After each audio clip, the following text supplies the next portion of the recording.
Bahan yang digunakan untuk merakit smart door lock: 1. Arduino Uno, 2. RFID, 3. solenoid door lock, 4. adaptor, 5.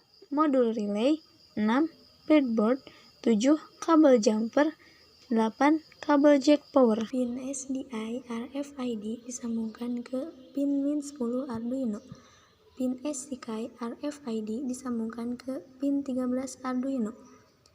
Pin MOSI RFID disambungkan ke pin min 11 Arduino.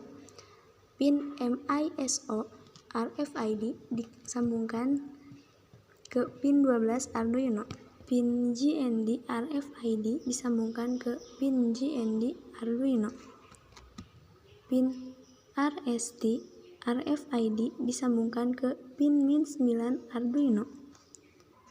Pin 3,3V RFID disambungkan ke pin 3,3V Arduino. Pin IN modul relay disambungkan ke pin 4 Arduino. Pin GND modul relay disambungkan ke pin GND Arduino. Pin VCC modul relay disambungkan ke pin 5V Arduino. Pin GND disambungkan ke pin positif di breadboard. Modul NC disambungkan ke solenoid.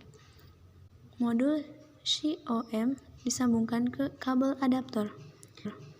Kabel adaptor disambungkan ke solenoid. Jack power disambungkan ke USB laptop.